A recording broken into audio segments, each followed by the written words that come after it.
नमस्कार दोस्तों, stock market studies में फिर से एक बार आपको बहुत बहुत स्वागत है। तो आज मैं फिर से आपके सामने कुछ इंपॉर्टेंट कंपनी का अपडेट लेके आया हूँ।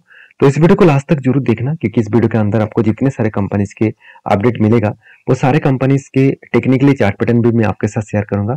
जिस टेक्निकली चार्ट पैटर्न को यूज करके मैं काम करता हूँ और किस तरीके से टेक्निकली चार्ट पैटर्न बना है, तो वो भी मैं आपके साथ शेयर करने वाला हूँ। तो वीडियो को लास्ट तक देखिए, और वीडियो को शुरू करने से पहले मैं दो रिक्वेस्ट करूंगा। पहली, आप अभी तक चैनल को सब्सक्राइब नहीं किया है तो जरूर कर लीजिएगा। और दूसरा, इस कंपनी के जितने कंपनीज के बारे में मैं डिस्कशन करूंगा वो सारे वीडियोस एजुकेशन पर्पस में होगा। किसी भी कंपनीज के ऊपर बाय सेल करना है तो थोड़ा सा आपके हिसाब से जरूर करिएगा। तो चलो देख लेते हैं एक एक करके सारे कंपनीज के बारे में। फर्स्ट जो कंपनी है जिसके बारे में चर्चा करूँ उसका नाम है बजाज फाइनेंस। देखिए, बजाज फाइनेंस इंडिया के नंबर 1 कंपनी है, और जब इस कंपनी का रिजल्ट पब्लिश किया गया तब तब इस कंपनी के ऊपर एक धमाका परफॉर्मेंस होना चाहिए था। फिर भी परफॉर्मेंस नहीं हुआ, उसके पीछे कारण मैं आपको जरूर बताऊंगा। उससे पहले देखिए कंपनी के जो रेवेन्यूज है, आप देखेंगे कंपनी के रेवेन्यूज देखिए अलग लेवल का ग्रोथ हुआ। सितंबर पिछले सालों में 2022 में जो रेवेन्यूज था उससे कई गुना रेवेन्यूज बढ़ चुके हैं। 9,900 करोड़ था, वो बढ़ के हो चुके 13,300 करोड़। कंपनी के एक्सपेंस के बारे में बात करें तो कंपनी का एक्सपेंस देखिए 3,100 करोड़ से बढ़ के हो चुके 3,900 करोड़। तो कंपनी का रेवेन्यूज भी बढ़ा, कंपनी का एक्सपेंस भी बढ़ा, और कंपनी के इंटरेस्ट भी पेमेंट करना पड़ा। क्योंकि कंपनी को ज्यादा इंटरेस्ट इसलिए पेमेंट करना पड़ा क्योंकि कंपनी ने बहुत ज्यादा कर्जा लिया। अभी देखिए कंपनी का प्रॉफिट लॉस। तो प्रॉफिट एंड लॉस के बारे में बात करें तो नेट प्रॉफिट 2,700 करोड़ उससे बढ़ के हो चुके हैं 3,500 करोड़। चलो यहाँ पे भी ग्रोथ हुआ, ठीक है। कंपनी का अर्निंग पर शेयर 45 रुपीज से बढ़ के हो चुके 58 रुपीज। चलो यहाँ पे भी ठीक है। कंपनी का जो मतलब एनपीए है वो भी देखिए 0.44% से घट के हो चुके 0.31%। यहाँ पे कम हुआ, मतलब यहाँ पे भी पॉजिटिव पॉइंट दिखा। तो सारे पॉइंट पॉजिटिव है। तो फिर भी अगर आप चार्ट पैटर्न को देखेंगे तो शेयर में एक बिग क्रैश देखने को मिला। तो आप कहेंगे सर क्या कंपनी में कुछ खराबी आ गया है, रिजल्ट में कुछ अच्छा होने के बाद भी कुछ हिडन कुछ रिजल्ट बन चुके हैं जिसके चलते कंपनी के ऊपर सेल ऑफ किया गया? ऐसे बिल्कुल नहीं। सेल ऑफ सिर्फ इसी कारण की वजह से हुए क्योंकि आप सभी जानते हैं इसराइल के साथ जो पैलेस्टाइन का जो युद्ध स्टार्ट हो चुके हैं, जो हमास के साथ युद्ध स्टार्ट हो चुके हैं, जिसके चलते है मार्केट में एक नेगेटिव सेंटीमेंट क्रिएट हुआ है। नेगेटिव सेंटीमेंट के कारण लगातार एक गिरावट का माहौल देखने को मिला है। और मुझे लगता है इस तरीके से माहौल के कारण ऑब्वियसली आपको एक चीज का ध्यान रखना है कि इस तरीके से सिचुएशन के कारण मार्केट के ऊपर प्रेशराइज है। ऐसे नहीं कि कंपनी में कुछ खराबी है, अगर खराबी रिजल्ट होता तो वो कंटिन्यूसली गिरते चले जाते। तो वहां इस तरीके से कुछ सिचुएशन नहीं दिखा। जहां पे कंपनी के एक रेंज बना था उसी रेंज को वो रिटेस्ट करके वो वापस जाने के लिए तैयार हो रहा है। तो फिलहाल के लिए मेरा एंट्री कहाँ पे होगा? देखिए मैंने एक लेवल आपको मेंशन करके दिया, ये जो लेवल है इस लेवल को ब्रेकआउट तो कंपनी किया, इसके ऊपर मुझे क्लोजिंग कैंडल चाहिए तभी मैं एंट्री जरूर लूंगा।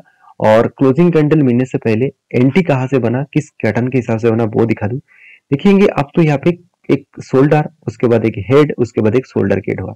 इसको कहा जाता है reversal head and shoulder pattern. और इस reversal head and shoulder pattern को अगर ब्रेकआउट करे तो मेरा टारगेट एक लंबा जर्नी के हिसाब से दिखेगा, वो करीबन 10,855 के आसपास देखने को मिलेगा। और 10,855 मतलब कंपनी 34% के आसपास यहाँ पे गेन दे सकते हैं। तो इस रेट के लिए मैं इंतजार कर रहा हूँ, जब यहाँ पे ब्रेकआउट होगा तो मैं आपके साथ वीडियो बनाकर शेयर भी करूंगा और मैं खुद एंट्री लूंगा। और इस कंपनी के ऊपर मैं बुलिश इसीलिए हूँ क्योंकि कंपनी के ऊपर कुछ भी हो जाए, कंपनी के देखिए बोरिंग्स कितना भी बढ़े, जितना बोरिंग्स बढ़ेगा मैं उस कंपनी के ऊपर पॉजिटिवली थिंकिंग और भी ज्यादा बढ़ाऊंगा। क्योंकि कंपनी जिस तरीके से काम कर रहा है उस हिसाब से देखा है तो कंपनी का बिजनेस बढ़ रहा है, इसलिए कंपनी का कर्जा भी बढ़ रहा है, कंपनी का फिक्स एसेट भी बढ़ा, कंपनी का रिजर्व भी बढ़ते चले गए। और रही बात इन्वेस्टर के, तो कोई भी व्यक्ति देखिए इस कंपनी के ऊपर सेल ऑफ नहीं किया, उल्टा एफआईएस ने क्या किया, होल्डिंग्स को बढ़ा दिया है। डीएस ने क्या किया, होल्डिंग्स को कंटिन्यू कर रहा है। और पब्लिक के पास छोटे मोटे स्टेक यहाँ पे बेचा गया करीबन 1% के आसपास। और प्रोमोटर के पास भी कुछ क्वांटिटीज यहाँ पे बेचा गया, छोटे मोटे क्वांटिटी 0.03% के आसपास यहाँ पे स्टेक को बेचा गया। तो कहने का मतलब है आप बजाज फाइनेंस के ऊपर फोकस रखिए। कंपनी बेस्ट कंपनी है और इंडिया की सबसे बड़ा फाइनेंस कंपनी है, एनबीएफसी कंपनी है। तो एज अ लॉन्ग टर्म के लिए इस कंपनी के ऊपर जरूर सोचिएगा। तो नेक्स्ट जो कंपनी है जिसके बारे में चर्चा करूं उसका नाम है इंडिगो पेंट्स। मुझे बहुत सारे दोस्तों ने कमेंट किया, सर इंडिगो पेंट जिस तरीके से क्रैश हुआ ओपन होने के बाद, क्या उसको रिकवरी कर पाएंगे? मुझे लगता है कंपनी जरूर रिकवरी कर पाएंगे। क्यों? चलो मैं आपको समझाता हूँ। कंपनी का फाइनली अभी तक रिजल्ट नहीं आया, तो कंपनी का रिजल्ट कब आएगा उसका डेट भी मेंशन किया गया है। तो फाइनली वो रिजल्ट अनाउंसमेंट करेंगे 29 नवंबर। अभी भी बहुत टाइम बाकी है, अभी भी एक मंथ से भी ज्यादा बाकी है। अभी इस कंपनी का चार्ट पैटर्न दिखा दूं तो कंपनी जब से स्टार्ट हुआ तब से लेकर मैं एक बार चार्ट पैटर्न आपको दिखा दूं तो कंपनी में एक बार भी जब लिस्टिंग हुआ तब से लेकर कंपनी गिर रहा है। तब इसका प्राइस था 3277। वहां से देखिए बिग क्रैश हुआ, बिग क्रैश। तो बहुत सारे लोगों को यही कंफ्यूजन, मतलब यही लोग सोच रहे हैं कि इतना बड़ा क्रैश हुआ, क्या कंपनी खड़ा हो पाएंगे?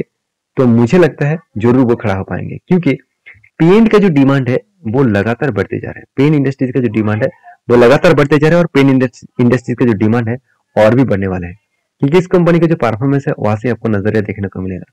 देखिए सेल्स में तो एक कंटिन्यूसली एक एवरेज लेवल का सेल्स हो रहा है। कंपनी के एक्सपेंस को मेंटेन करने के बाद कंपनी का प्रॉफिटेबिलिटी भी देखेंगे तो ईयर ऑफ ईयर बेसिस में प्रॉफिट बढ़ा, चलो ठीक है। साल भर में देखेंगे तो कंपनी कंटिन्यूसली साल भर में कंटिन्यूसली प्रॉफिट को वो बढ़ाते चले गए। 140, 130, 80 नेट प्रॉफिट करोड़ का देखने को मिला। अभी सबसे जो इंपॉर्टेंट पॉइंट है कंपनी का बैलेंस शीट। बैलेंस शीट देखेंगे तो यहाँ पे आपको सारे मतलब इस कंपनी के ऊपर जो डाउट है वो क्लियर हो जाएगा। तो देखिए कंपनी के ऊपर आपको लग रहा है कि कंपनी बर्बाद हो रहा है, बिल्कुल नहीं। कंपनी रिजर्व को देखिए किस लेवल तक लेके गया।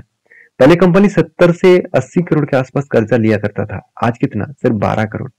और कंपनी के रिजर्व देखिए 4 करोड़ 5 करोड़ के आसपास था, आज वो बढ़ के कितना हो गया? 250 करोड़। और सबसे जो इंटरेस्टिंग पॉइंट है वो है CWIP। कंपनी खुद के बिजनेस के ऊपर कैपेक्स को बढ़ा चुके हैं, कंपनी बिजनेस के ऊपर इन्वेस्टमेंट भी कर चुके हैं, कितना? 250 करोड़ के आसपास। और यही पॉइंट्स कंपनी के लिए एक बिग पॉजिटिव पॉइंट है मेरे हिसाब से, और यही पॉइंट्स कंपनी को आगे बढ़ने के लिए बहुत ज्यादा हेल्प करेंगे। और सबसे जो इंटरेस्टिंग पॉइंट और भी है, मैं उसके बारे में बात करूं, देखिए कंपनी को आज तक जो ट्रेड रिसीव हुआ था, मतलब प्रोजेक्ट मिलते जा रहे थे 100 करोड़, 105 करोड़ इस तरीके से, और इस बार कंपनी का हाईएस्ट प्रोजेक्ट मिला करीबन 200 करोड़ से भी ज्यादा। तो मुझे लगता है एक अलग लेवल का कंपनी का ट्रेड रिसीव हुआ है, और इस प्रोजेक्ट मिलने के कारण कंपनी में अपकमिंग टाइम्स में एक अच्छा खासा ग्रोथ होने का चांसेस दिखेगा। बाकी देखिए आप समझदार है, समझदारी से काम लीजिए, मुझे ज्यादा कुछ बोलने का जरूरत नहीं, क्योंकि इंस्टीट्यूशन भी देखिए धीरे धीरे करके इस कंपनी के ऊपर भरोसा बढ़ा रहा है, धीरे धीरे करके खुद का इन्वेस्टमेंट को भी कंटिन्यू करने के लिए कोशिश कर रहा है। तो मुझे लगता है कुछ ना कुछ पॉजिटिविटी यहाँ पे बन सकता है। और लास्ट कुछ फ्यू डेज का डिलीवरी का डेटा दिखा दूं तो 40 to 50% के आसपास डिलीवरी देखने को मिला है। अभी चार्ट पैटर्न के बारे में बात करूं तो ध्यान दीजिएगा, चार्ट पैटर्न कुछ इस तरीके से बना है कि यहाँ पे देखिए एक शोल्डर जैसे पैटर्न क्रिएट हुआ है, शोल्डर जैसे क्रिएट हुआ है, उसके बाद एक बिग हेड बनने जा रहा है।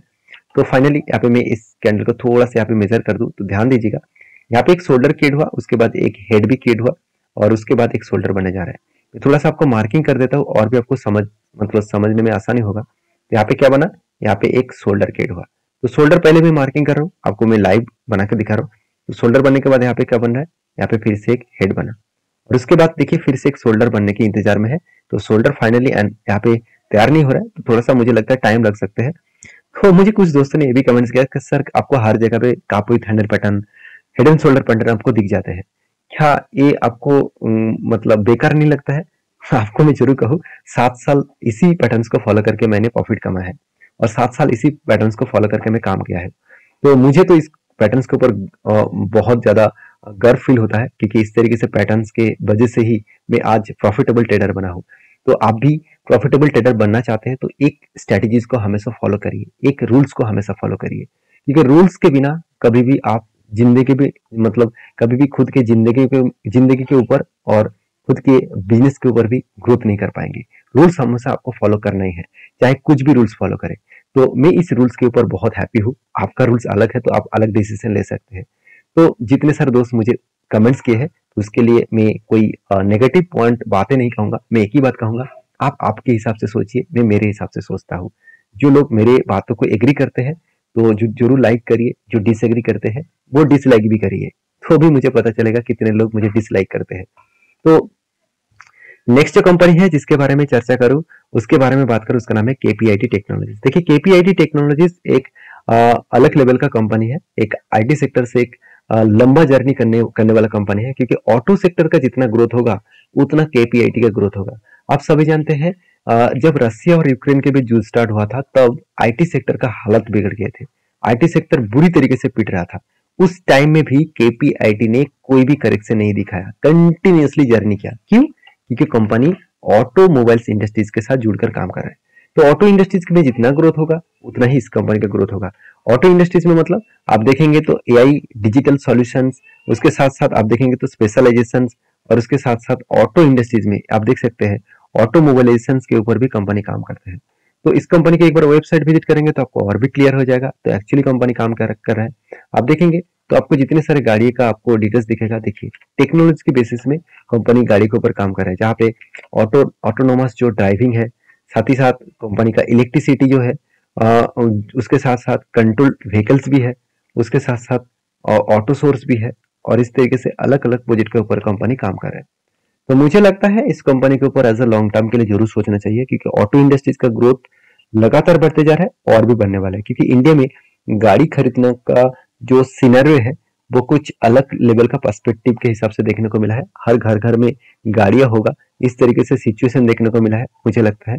तो इस बात को बहुत सारे लोग मुझे डिसएग्री भी करेंगे, क्योंकि बहुत सारे लोग कहेंगे सर इंडिया में बहुत सारे लोग अभी भी खाना 2 वक्त के उसको नहीं मिलता, एक वक्त को भी उसको नहीं मिलता है। देखिए मैं हर घर घर गाड़ियां होगा इसके बारे में मैं ये बात कर रहा हूँ। जिसके पास घर होंगे वो सोचेंगे कि जरूर गाड़ी खरीदारी करूंगा।